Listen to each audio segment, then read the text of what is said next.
Now, why are we here? Well, we're here tonight because I think everything I ran through right now is the kind of discussions that university students should be having on a regular basis and on dozens and dozens of more issues. But it's increasingly hard to talk about those issues because we know now we live in changing cultural times. The universities have been, in some sense, revolutionized, particularly in some key departments, and the ethos has changed. Michel Foucault is probably the most influential intellectual of the last century, half century, I'll say. I won't make such a grand claim, definitely the last half century. And he is seen as the grandfather of postmodernism, whatever postmodernism is meant to be. And here he's offering a geological metaphor that is absolutely right about the shift that has occurred in the ethos. The deepest strata of Western culture have been exposed and are once more stirring under our feet. Western culture goes back to the Judeo-Christian tradition, Homer and the Greeks. We're talking thousands of years. The claim is all of that is being subject now inside the academy to an earthquake. We're getting down to bedrock. We are blasting the bedrock, and the fireworks and the volcanic eruptions are happening. Now, that's to push hard on this metaphor, but that is what he is talking about. The stakes are high. We have a different environment. Second generation. This is now what students learn. When they go to university, almost all American universities have what they call orientation week. This is what you can expect for your years in university. And instead of getting an invitation to the great conversations about the meaning of life and all of the questions, and to meet the faculty who will introduce them to the kinds of issues that they're going to be exploring and the conflicts and so on, they get this. Some things cannot be said. We expect that you are a person likely to engage in inappropriate behavior and speech, and much of the first week of orientation is a kind of initial reconditioning. So it's a different kind of set of expectations. So, you will be disciplined for, and then we get a very long list of things. If you say anything that's inappropriate about race, sex, religion, color, creed, disability, sexual orientation, national origin, ancestry, or age, you're in trouble. And what is the standard 18-year-old freshman reaction going to be to being confronted with this list? I better shut up. I'm just not going to talk about these subjects. And this is from the year 2000. This is just up the road from where I am in Illinois. This list is now much longer because they've had 20 more years to add to it.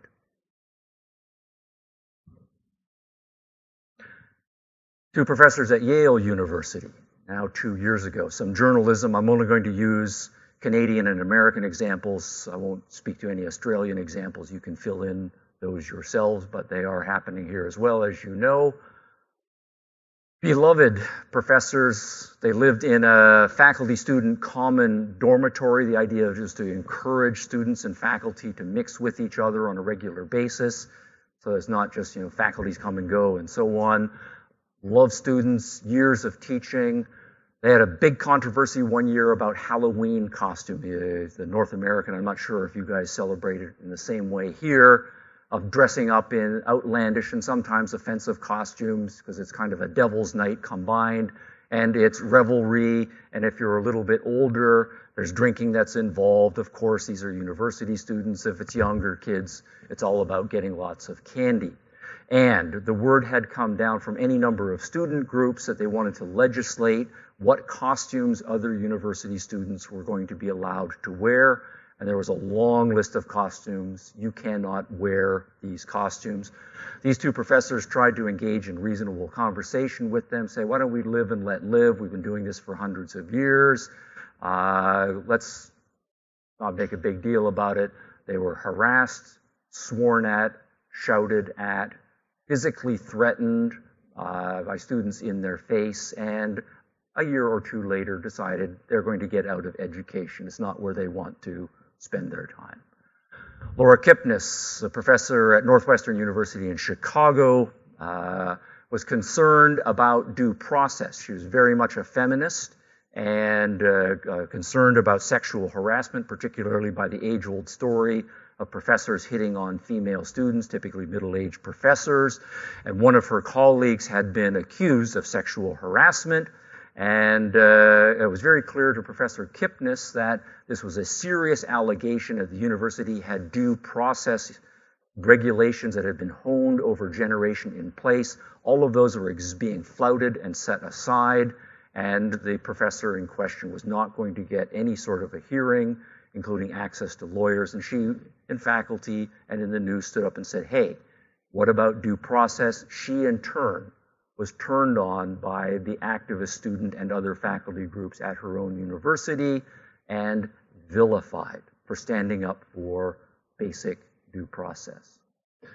Brett Weinstein, a professor, very popular professor of biology at a small liberal arts college in Oregon, had decided on a given day that he was going to conduct class as usual.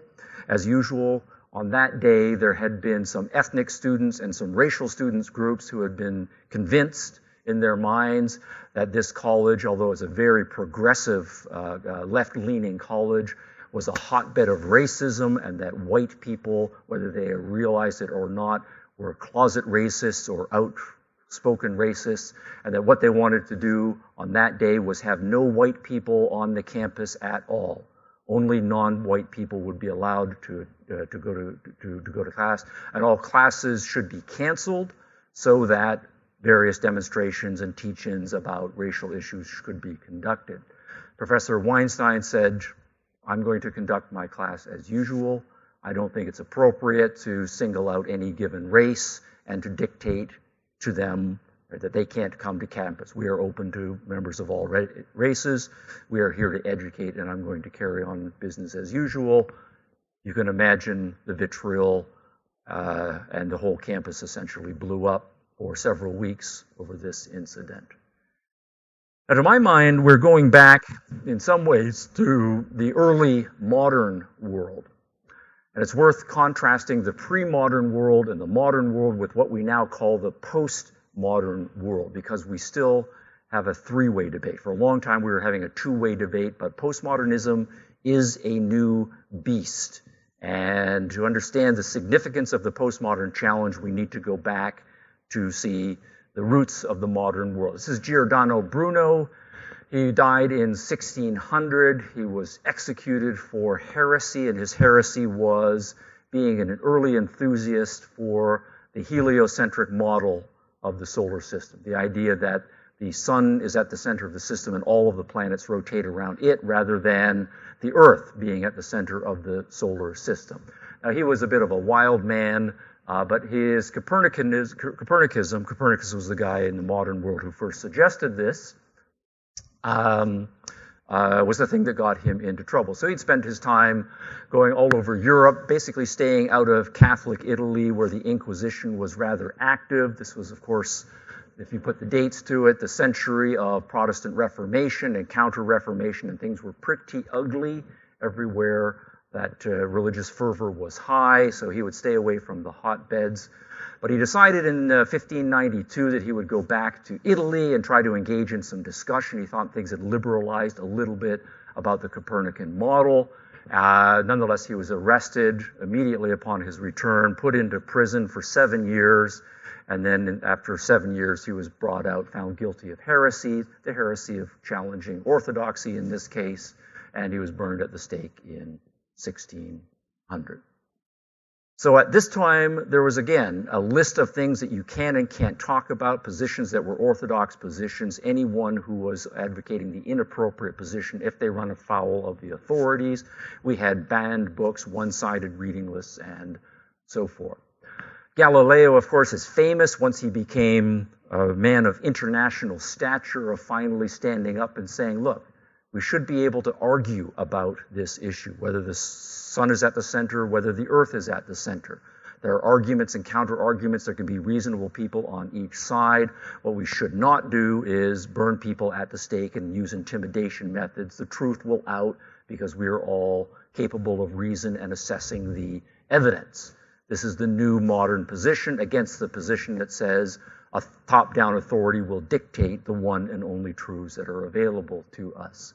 Galileo was persuasive on a vast number of intellectuals, publishing a piece in 1615, but in 1616, the church doubled down, saying, as a matter of official proclamation, no, this is not an issue that's going to be debated. The idea that the earth is spinning on its own axis while it's spinning around the sun, absolutely not.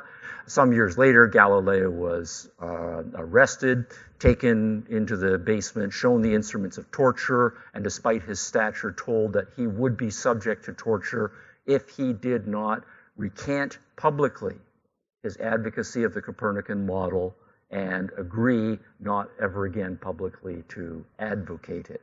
He was then confined to house arrest for the rest of his life. He did do the public recantation. He did not want to call the church's bluff, and his books were subsequently banned. Now, all of this is going on in the early 1600s, late 1500s. We start to see among early modern intellectuals a reaction against the older, what we now call the pre-modern model, where there is one truth. There are authorized institutions that have access to that truth.